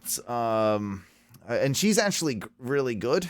She's actually really good. Like, she's got potential, but Aaliyah is trash. And I'll say that. She's trash and doesn't need to be anywhere near the women's wrestling scene. Don't make fun of AEW's women's talent when that's like winning tag team championships. Just gonna go ahead and say that. There you go. But no, like the whole thing has been dumb. It's done no favors to Bayley. It's done no favors to anyone involved except maybe, is it Rachel? Why am I Raquel? It's Raquel Rodriguez. Raquel Rodriguez. I know they changed it to Raquel Gonzalez. I know. Now I'm questioning if it's Raquel. I think it's Raquel Rodriguez. Now, yeah, whatever it is. I gold jacket, green jacket. Who gives a shit? But she's definitely like the standout of all of it. But it's done no favors to really anyone else. It showcased Dakota and an EOS guy in the matches for sure. Like they've had some great spots. They've looked pretty decent, but it still doesn't feel like a cohesive tag team. You also have like the fact that Dakota and Raquel were the NXT tag team champions. That was never even addressed on the air. Yep. Then you have like the whole threatening, proposition, of course, of Sasha and Naomi returning. And if this is all just to put the belts on Sasha and Naomi, why? Because it's a way. Now they don't get anything out of it either. Yeah. Like if if I would scrap all plans with that, I would have them come back singles. Like I come back together, but not compete as a tag team. Like, we don't want that. We're coming back singles. Yeah, which I don't think they'll obviously do, because even look at their fucking Instagrams. They're like together all the time. No, I get why you wouldn't do that, but you should. But you should because you're not doing. Like, why do we do this? To elevate these meaningless women's tag team championships? No offense. Like, there's just not a division. And that's why you, like, realistically, if you're going to make it work, you have to, like, do the NXT thing. You have to combine it. You have to combine those titles because there's just not, like, you can't have, like, actual TV time. Well, you can have you have all the TV time in the world because you're the WWE. But, like, you can't build all these angles in solo programs and have all this talent and build all these angles with, female talent on a tag team division. You can't even do that with your men's tag team division. Yeah. So like you're lucky at any given time to have the title angle and maybe one other. Yeah. Whereas AEW, you've got like spider webs of angles going on all the time, like and feuds and like possibilities of where it could go, especially like when it was at its best with that tag team division. It was like that. It was like they all somehow had this like beef and like that, like this guy, but this guy was like had alliance, like it was this crazy chess puzzle, right? Or like whatever. Now, like, and I love that stuff, and that's what we need. I think that's what they were aiming to do with kind of the trios division in AEW. But neither tag division at the moment like is great. It needs not at all. And needs help. Like they need and they're all guilty of throwing together people in random tag teams for reasons. That's why you don't split the Street Profits up yet. God damn it. Not yet. Not yet. Not yet. It's not time. Not time. I've got two things, if I remember them both. One, I already missed Pat McAfee. Yeah. I do. I'm glad they didn't add a third random. I'm glad. Me too. That at least it was Corey just Graves and Cole. Out? Corey Graves is definitely going to get burnt out, but did you notice how much more toned down he was too? He was much more subdued. He was a lot. Like, he was getting along with Cole every once in a while. He was. He wasn't just as antagonistic. It's a cool character choice for them to do that. That's obviously what they had to do because of how well McAfee and Cole get along. You kind of have to play into that at least. Yeah. Like, to the dumb, like, that's where casuals actually do come in my opinion. Right? Is they might be able to mistake a nice Corey Graves to Cole, right? For a night that's McAfee, right? Like if they're just watching for a couple minutes, like people that don't watch all the time, that's like, oh, that must be McAfee, right? Like, yep. So it's literally like the SmackDown casual audience they've done that for. That's how it's, you keep that even keel. Keep that nice even keel. Yep. And then occasionally, oh, Cole, like. Yeah. You just yell at Cole for some reason. Like, that gets you a pop. Like, Bayley figured it out. Like, she's still yelling at Cole, but just go back to yelling at Cole. Like, that was the best Bayley. Just yell at Cole. That was. She's total Karen.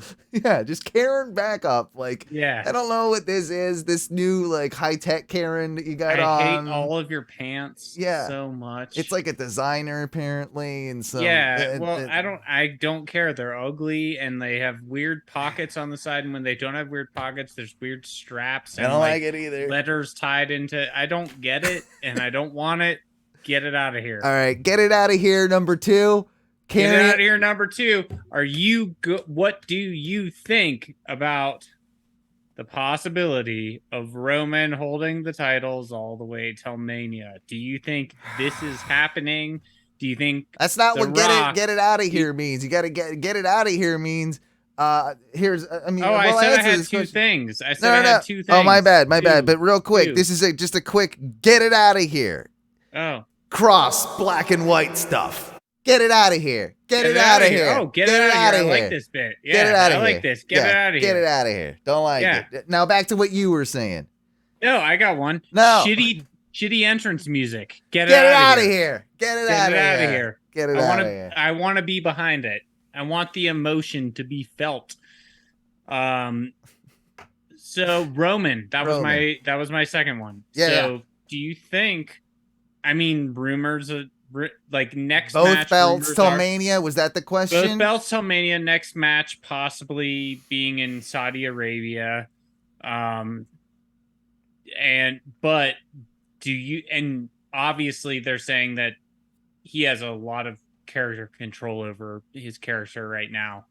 But do you think going to Mania, like, one, does it go all the way there for the titles?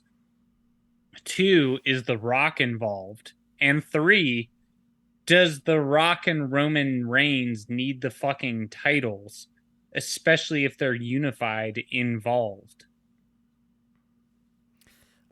I don't know all the answers, but my gut says both those belts on Roman till Mania. So then, do you think The Rock is involved? Yes. Then what happens?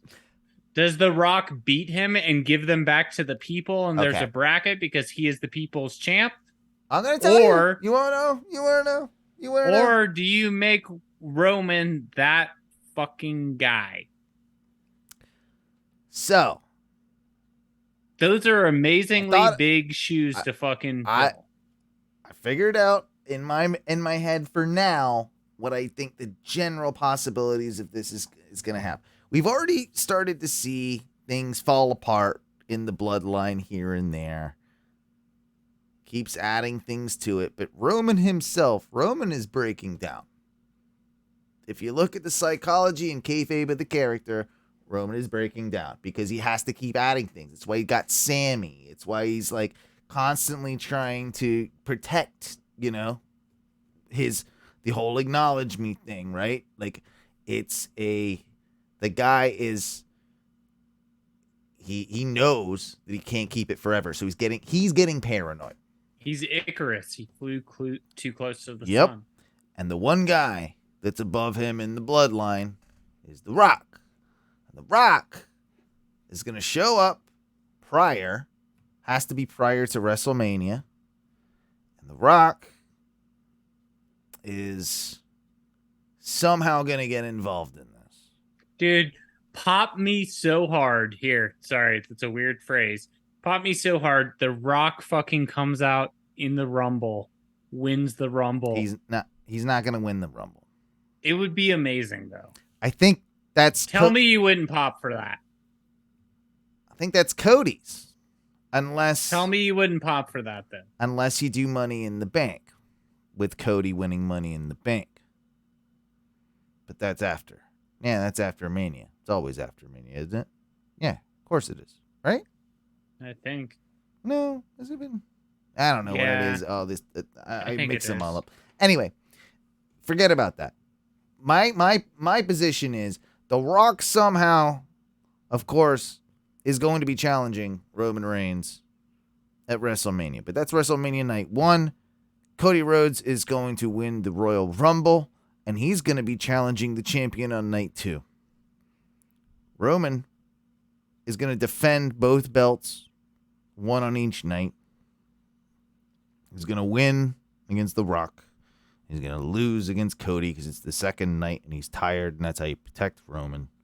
He's had a match with goddamn The Rock the night before, right? That he won. So both of them walk out as champions on different brands. There you go. Got Cody Rhodes, you got Roman Reigns as champion. That's the logical thing for me. It's a good way to book it. I don't know what the I hadn't verbiage. thought about that. It's a good way to book it. It does look like Money in the Bank is, by the way, it's always in it's in May, June, or July. Yeah, it's after Mania. It's always after Mania. Yeah.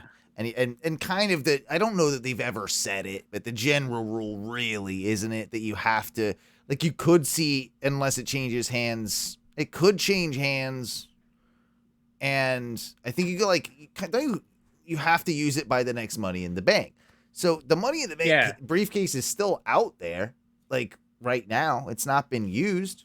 Theory still has it. In theory, he still has it. And this could be a thing that what if there's a situation where somehow Cody gets his hands on that briefcase?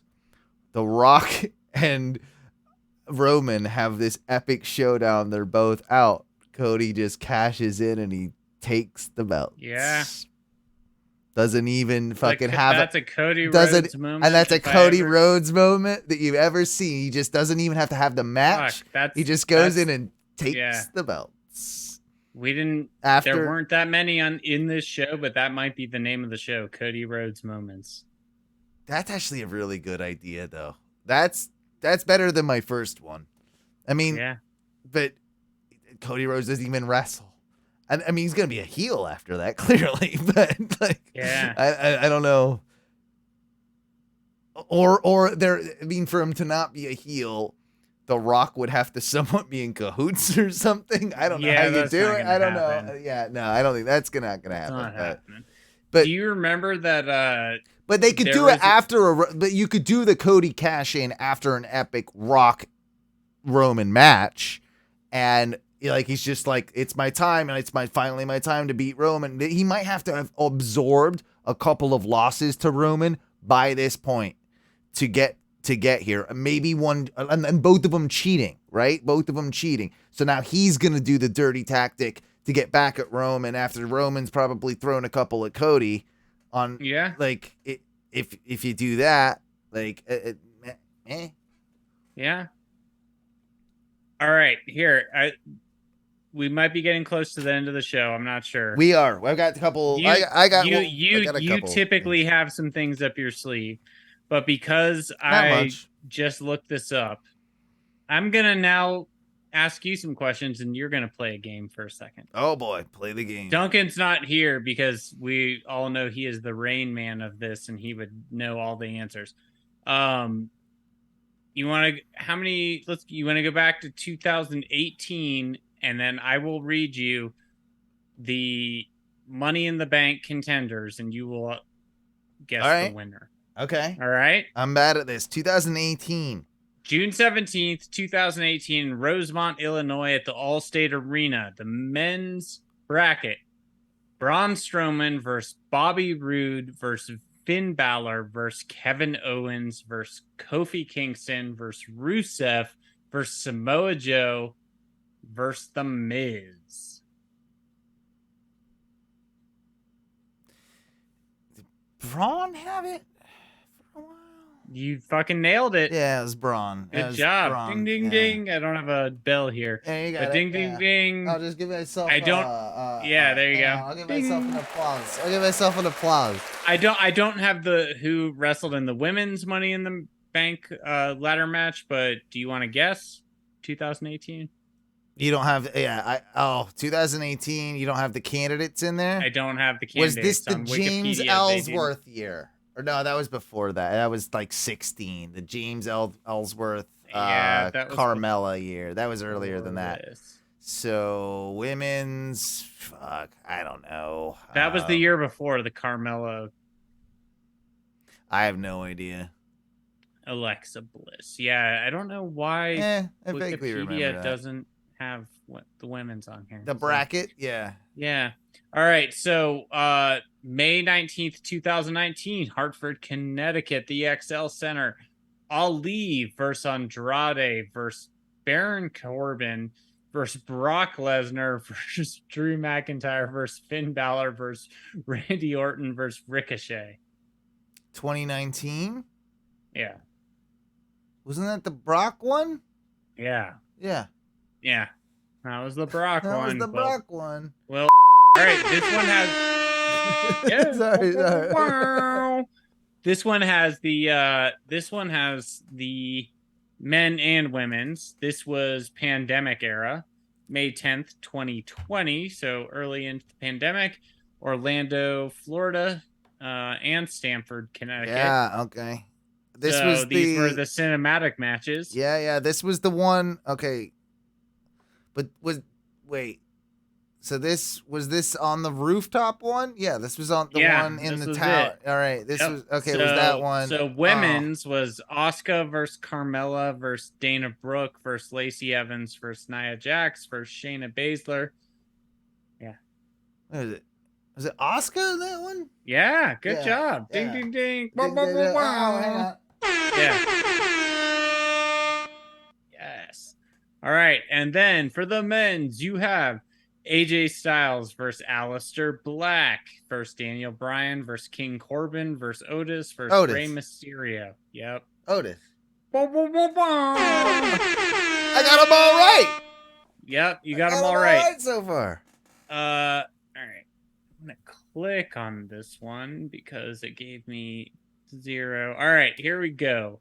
So women's ladder in the bank or ladder match, Money in the Bank ladder match. Nikki ASH. This last year's? Wait, this was. What one are you doing? This was 2021. Yeah. Yeah, I thought I said it already. No, we didn't get to this. Oh, okay, we didn't get to this one. You're doing the women's first. Yeah, women's first. Nikki ASH, Alexa Bliss, Asuka, Liv Morgan, Naomi, Natalya, Tamina, and Zelina Vega.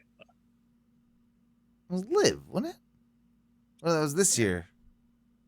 No. Nope. Wait, what? 2021. 2021. 2022. So last year, who won Money in the Bank for the women? Yep. What are the Not choices? Liv Morgan. So you have Alexa Bliss, Nikki ASH, Naomi, Natalya, Tamina, and Zelina Vega left. Was it Nikki? Yep. Yeah. Nikki ASH. Yeah. Ding, ding, ding, ding. Yeah, okay. Yeah. All right. There we go. Man, that's All how right. memorable her run was. That's how memorable. Yeah. Like all Everyone that was stoked for like one day. And then she put on. It was the superhero thing, dude. Stop it with that. Just stop. Yeah, that's got to be done. So then we get to the next one, the men's. Drew McIntyre versus John Morrison versus Kevin Owens versus King Nakamura versus Ricochet versus Riddle versus Seth Rollins versus Big E. Big E. Well done, sir. Yeah. Well done. All right. I got one wrong. Yeah, no, you did great, man. You went all the way back to 2018. Yeah, got it. Well done. Got it. That's all right. We'll go further back, and that's when it's gonna get nasty. But yeah, it's like, Yeah. It's almost easier going the other way. Like if you start Going back. yeah. Start like Starting now at and the then most recent. Yep. yeah, because you can kind of tie things together. But either way, Couple of things I'll say about this week's Raw. Dom sucks, no surprise. Yeah. Cannot act, and had one good move. He didn't look terrible in the match, but the whole, I mean, not a great main event. All in all. No, not really. Edge beat the shit out of him, which is kind of cool. But ultimately, yeah, kind of get that off my TV. It's not for me. I'm done with that. The also related to that, did anybody else catch Finn's bandana? Dude, what the fuck was up with that? Get out of here. Dude, I was like, are you a part of Death Row now, or what is happening? I don't like that. I don't like he had it on his head, and I don't like he had it hanging out the back of his pants. I don't know what's going on with that. That's not a very Judgment Day type thing. No, I feel like he just wants a little purple, bro. He just wants. He wants the perps. He wants the little bit of that perps. But the only way I'd be okay with this is if he came out to that big boy song Kryptonite. That's like, I be on it all day and I be on it all night. Yeah. Straight up, if you want me, I be on that Kryptonite. Hey, want it? And he's just like fucking just balling. Yeah, that's the only way I'm buying this. That would be an interesting, unique character twist for Finn at this stage of his career, But I'm here for it. And then you get a demon Kryptonite. I like that too. The Kryptonite demon. Like he's kind of just like, Yeah, he's just running around. Like I think he's on crack. I don't know.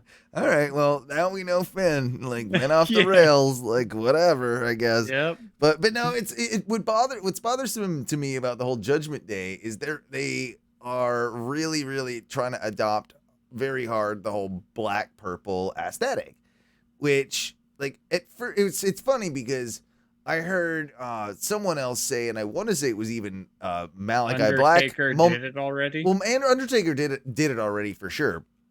But Malachi Black at first said, like, in some interview, I want to say that he commented on the Judgment Day, and he's like, yeah, they're to knock off House of Black. Now, though, they look like a knockoff fucking Dark Order, which is kind of... That's exact... Oh, my God. That's totally it. Yes. I had not thought of that, but that is the purple and black. They are a knockoff, and they are kind of a joke. And they're kind of a joke. They're the knockoff, not as good version of the Dark Order. And you also had your leader leave you. Yeah. That's dark, bro. But... Come on, man. Come on. I'm just saying, it's true. All right, yeah. Dexter, Lumis, and The Miz. I'm still somewhat entertained by. I'm not gonna lie. I was not entertained until that promo when I like. All right, I think I just go. I think I love when WWE does promos of people in people's houses. Yeah. Like, so remember the whole Seth Rollins inside of Edge's house with the playing with his apples and shit? Yeah. Like, oh, man. We did a whole podcast, I think, about that, and it was amazing. Yeah. But I do like, because also, as much as it's like funny and kind of creepy, the fact that he's like holding that picture up in the window frame, they can't quite get it. So you can actually like, okay. Yeah. I'm like, wait, hold on. This is like a window frame with like little things going across. Like, did no one think about this? No. He's like, he's just like, just holding it up, and they're like, I think you can kind of see, all right, Ms., Mrs. I'm sure there's no sliding glass door in that entire place that they could have used for the same image, right? Well, anything without like they're not sills, but I know what you mean. Whatever the fuck they are, that grid that you throw on there. But also, I will say, do you think, all right, let me ask you this. Do you think the Miz acts differently in real life, just as himself, if he's being interviewed in his house with a bunch of cameras in front of that, and his girls walk in with and start playing the piano? Yeah. Do you think he fucking acts the same way or not? Or do you think, or do you think he acts the same way, but he gives a signal to someone, and they're like, I think it's a little more of that. Hit the electric collar. Like, I think he's dogs. yeah. I honestly think the dude's probably a pretty decent dad. I don't He think probably like is. I like from what I can gather of the Miz and Maurice, like they are very good at just playing their She characters. seems cool too. Oh, she's cool I as will fuck. say. Oh, she winked at me. She She seems totally winked at me. she seems like a down Down to earth baddie lady. for sure. But no, I'm just morbidly like intrigued because I hear this point being brought up and it's so true. It's like, well, why is the Miz refusing to get this guy arrested? He's refusing to press charges. He keeps like just no, don't talk about it. Don't talk about him. Don't talk about the fact like he keep getting abducted by this guy, this serial killer, which like is a babyface guy, which is just a stupid concept really in just wrestling in general. There's a serial killer that is a babyface, like a stalker. But there's got to be some like end game to this. And there's got to be some joke. There's some joke in there that's going to happen where it could be that, you know, Dexter has some like blackmail on the Miz, right? Or I keep thinking about this like line like what if Dexter actually like really just wants to be Miz's friend and help him get into Hollywood, and it's a thing where Dexter wants the Miz to help him be like an actor, and that's why he's all like you know, like there's this, you know, something like that. But there's got to be some other thing like I could see that. that they're playing with. So I'm not like, I don't hate it yet. I think there might be a payoff at some point. All right, we talked about Finn's bandana, which is just that might be the name of the show. Honestly. I was about to say that's a great name for a show. But KO's promo, we can't ignore that. KO's promo on this week's Raw was really, really good. I think we briefly talked about it, but it sort of rivaled the same tone of Moxley's promo on AEW, and it had a lot of the same sort of vibrancy of like, yeah, you look like that, you know, yeah, that doesn't matter. There's been a million of you. I tell you what my boy Lance Storm said. He said the thing that made that unique, I didn't really think about this, is that instead of saying like, you're a piece of trash, you're sucking the ring, Austin Theory, you suck, whatever. Like, basically, KO came out and said, you know, prove me wrong. You're really, I can see you could be possibly one day really good, basically. Like, but, you know, and you look great. And, like, he almost, like, gave him compliments before, but you don't get it. You haven't, like, done it. Like, you're not, what you don't understand is that everything has been given to you. And that's not always going to be the case. Yep. So it was almost like in a weird way. And I'm saying this, not Lance Storm, by the way, but it was almost in a weird way. And this is, of course, kayfabe, that Triple H is sending out KO on behalf of himself to tell this is Austin Theory Daddy's not here anymore. And I think that was the message, and a kayfabe message. Yeah. But if that's something that they can play with, I'm all about it. I'm all about it too, and I think the promo was great. I do think as much as I hated the very end with I almost called him Sammy, with Austin Theory flexing his muscle, and what he's like something Kevin, and like I'm like, and you'll never look like this like Kevin me, or something. Kevin or something, and he's like Kevin, and I was like, I fucking hate that, and I was like, I'm supposed to hate that. You're supposed and to. I was hate like, that. I'm supposed to hate that, and I was like, and you got me. And you know what even made that resonate more was the very brief pause in between all of KO's, you know, sort of like trying to wake this guy up moments. The very sort of like contemplative thought for just a second by Austin Theory. He thinks about it for just a second just before a second.